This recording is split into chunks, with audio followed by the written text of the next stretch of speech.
BEEX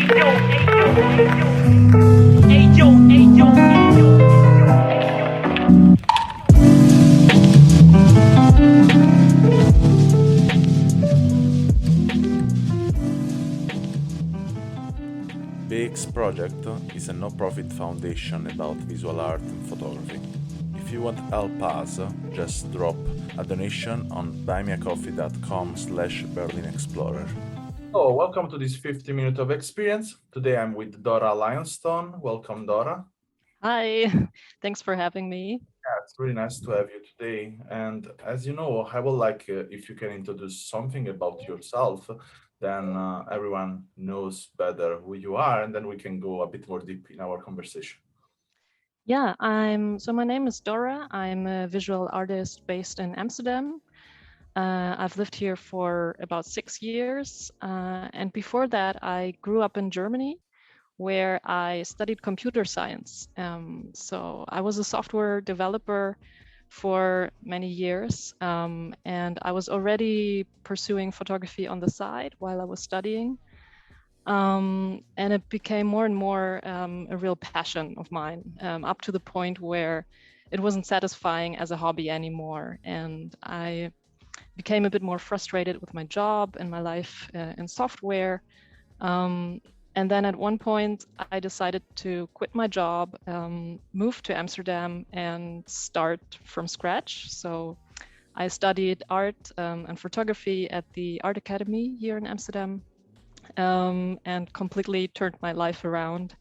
And since then I live here and pursue this new path in arts and photography. That's amazing. It's really cool, and I can feel totally your experience in your work. I mean, even the part of web developing and the part of to be behind the computer, and that's in a way it's what I perceive from your picture. And I really like in some ways they remember me the work of Escher also. Yes. I'm asking to myself if you are influenced from illusionism and this period of art history.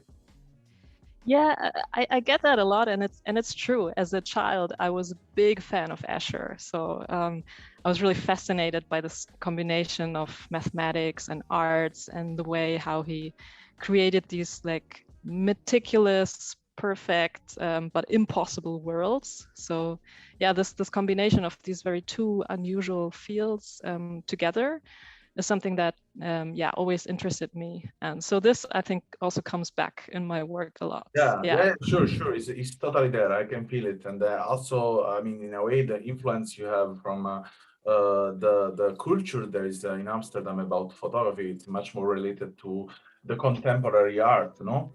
So, in a way, can you tell me more about what you think is for real? Something determined this actually change in your life in producing a picture, and as not only picture, because I can say we can talk about visual art. What is your work is more related to visual art and a bit less than what we have all in front of us, no? Yes. Yeah, I think so. The way I started was maybe how a lot of us in photography have started. I just picked up a camera and started to document everything around me. So I was taking pictures on the street. I was actually very into street photography, documenting everyday life, taking portraits of my friends and other people. But then at one point, and especially I think since I came to Amsterdam and started at the Art Academy, that also changed because it wasn't enough anymore to just reflect what I immediately see, but instead I wanted to create my own reality and my own world and see how I can stretch also the image and deconstruct it and construct something new out of maybe different parts by putting them together. So I think especially during my time studying again and rethinking everything that I did before, that changed completely how I create images and also how I relate to them. Yeah, I can see the evolution of your work in a way, even if I didn't see properly the old picture, but I can see there is something completely changed the game in your work, no? And this something in a way I would like to know if it's sculpted from something I don't know or someone you met in your life. Mm. Maybe it was like the experience of being a student again, but then already with this past history of already having studied something else and then being a little bit older, but then fully dedicating myself and seeing also how can I challenge myself. And I was very impressed by all these young people that I studied with who were so passionate and who were just going for it and trying all these different things. And I was very much like restricted and like maybe stereotypical German also a little bit, but like very according to the rules. And I only knew how to live like very strict. So that experience, I think, with these other young people who are so passionate and wild had also an influence in me. So I definitely learned a lot from them during my studies.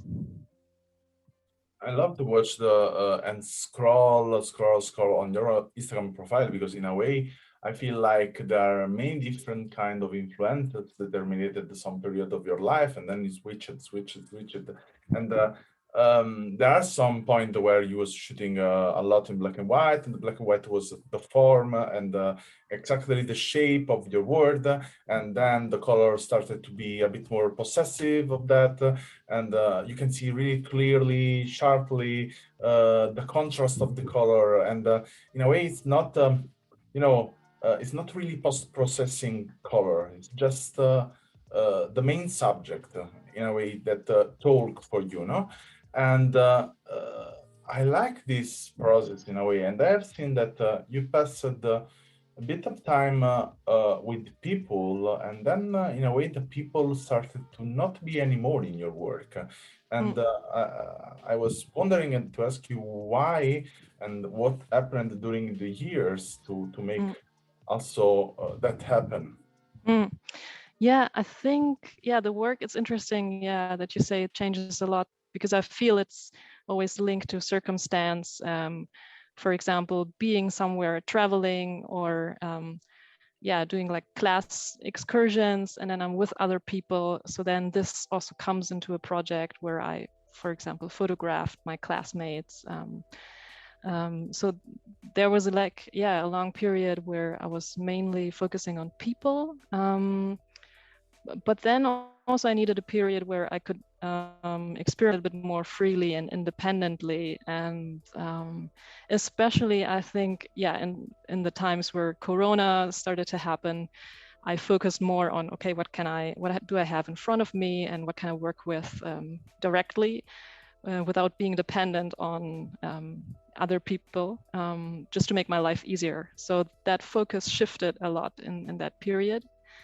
But now I start to notice already again, oh, I miss also portraying people and working with them together.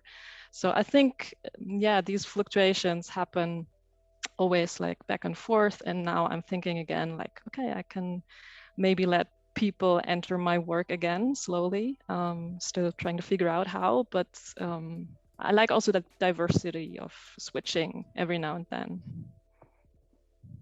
So I would like to talk with you just this about one project, and then we go a bit more freely about who you are, about Toyland, that in a way captured my attention. Uh-huh. Yeah.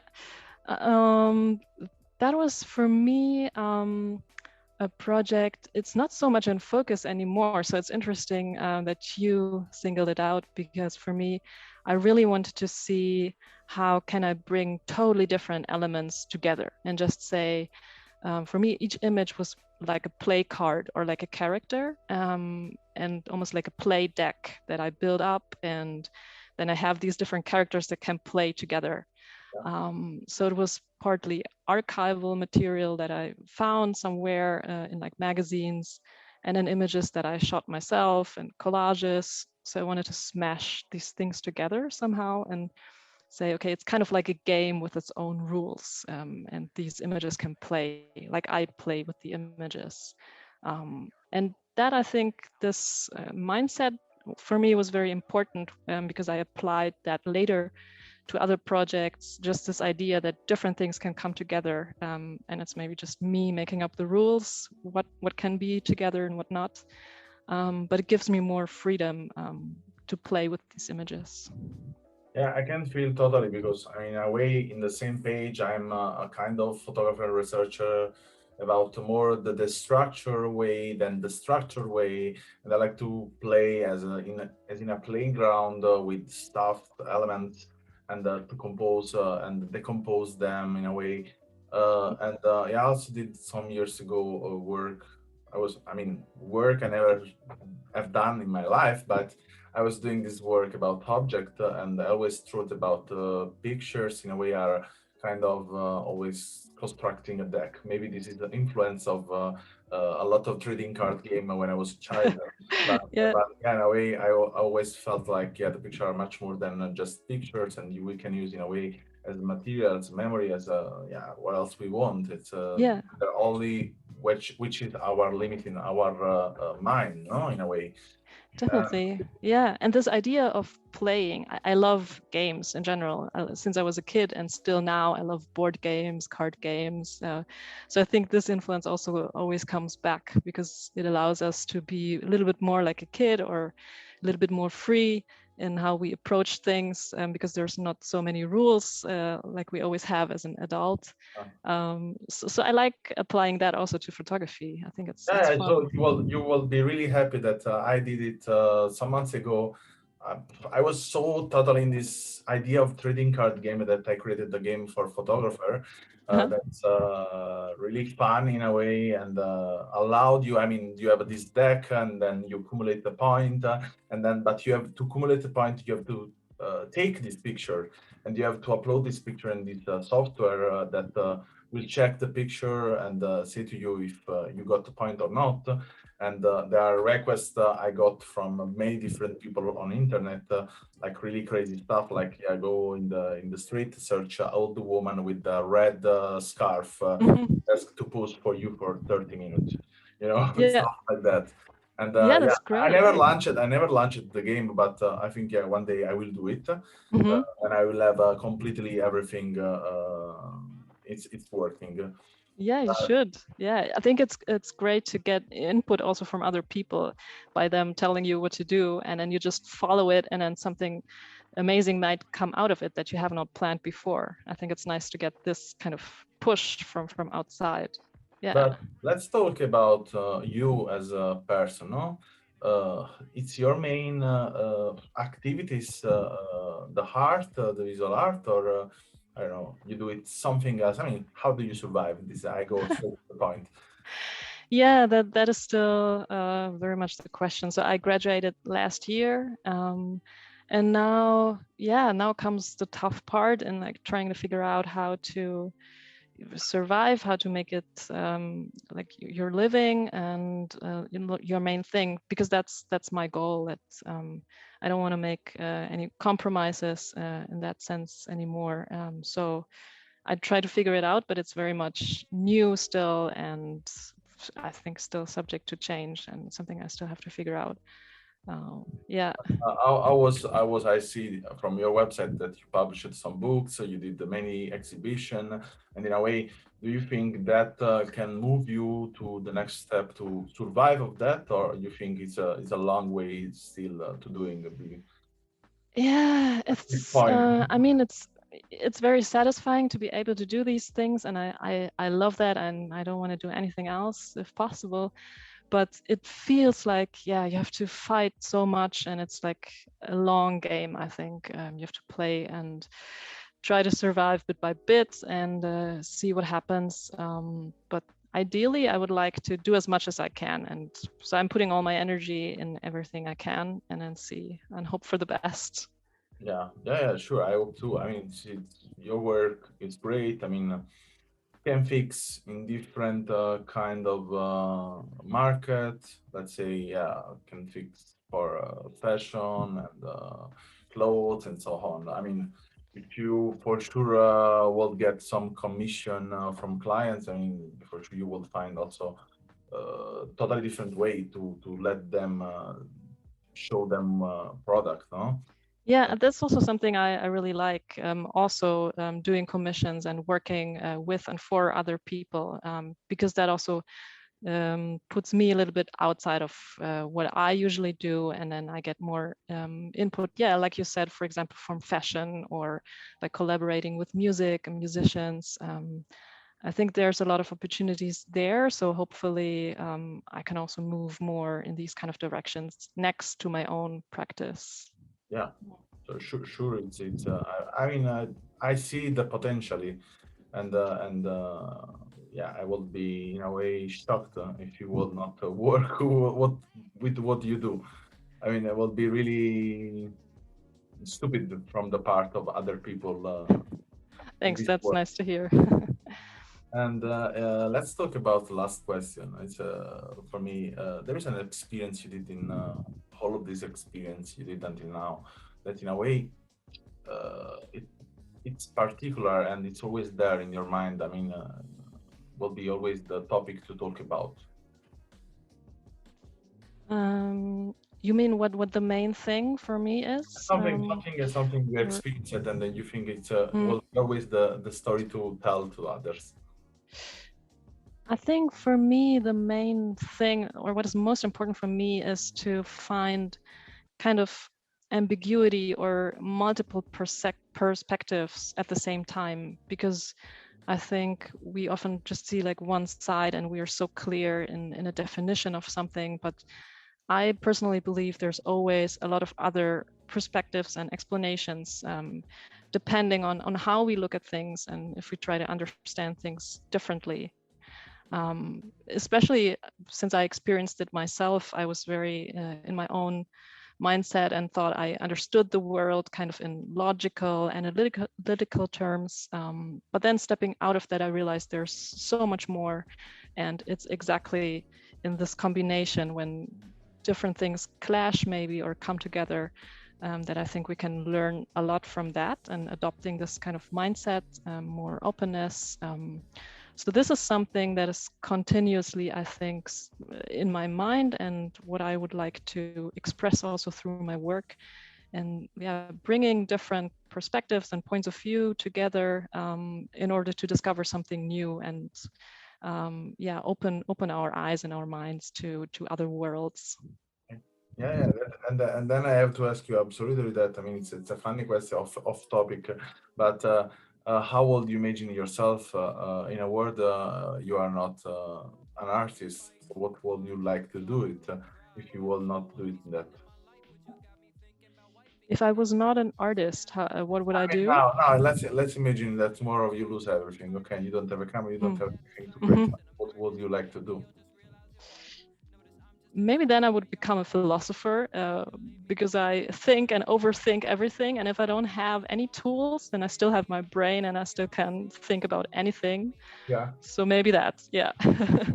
will be a really difficult life. So then I think much more difficult than producing images. I think in a way, Yes, photography is totally philosophy. I mean, it's relating yourself to the world and to yourself, asking question, answering to this question. It's totally definitely. philosophy. Yes. We all are philosophers in our own way, I think. And yeah, Yeah, totally, just totally. use different tools. Yeah, I mean, in the end, I think photography fit in every business, even if it's not a business, fit photography. And that's also the point that today everyone is able to take a picture and everyone is able to in a way relate this picture. The only point probably it's difficult today, it's that not everyone is able to read inside of this picture, Mm. and the messages sometimes it's not really easy to be understood. And I mean, we have the same problem for sure, also in writing communication. A Yeah, bit less definitely. than photography, I think, but we have the same problem. And yeah, it will be amazing if the picture will be not anymore a lot in this aesthetical part, all the Mm. aesthetical technical part, but could be also a way to communicate the messages in a clearly way. Yeah, absolutely. I mean, aesthetics are important to, really speak in the first instance to somebody, but then what lies beneath and the context that the image exists in is also very important. And then we have so many factors that also play into that. And as you said, like understanding images and how do we approach that. But that's also what makes it really interesting, especially since now it's so easy to take pictures and images are everywhere. But then really how to decode them is another question. And Yes, it's really easy to take a picture. It's really hard to take a picture, I think. These two words they are combined and they are always working together, because the most easy things you can do it today, but they also the most difficult things. Yeah, it's a struggle. It's pleasure and a struggle at the same time, I would say. Yeah, totally. So someone give this to this woman a commission, please, and yeah. Yes, please. Watch absolutely. The website is in description, and even also the Instagram. But the website is nice. I really like. It's simple and full of things. And next time probably we can talk about hide and seek. But for now, it's everything, and I thank you a lot. And thanks so much to you for the invitation and everything that you do. I think it's great. What I do for you, I do for myself. Great. All right. Thank you again. Thanks. Bye-bye. Thank you for listening to this podcast, and if you want to learn more about us, you can visit the link allmylinks.com, Berlin Explorer, or our website bexproject.com. And if you want to follow us, you can always get news from Instagram on our account BEEX Project. Thank you again, and see you in the next episode.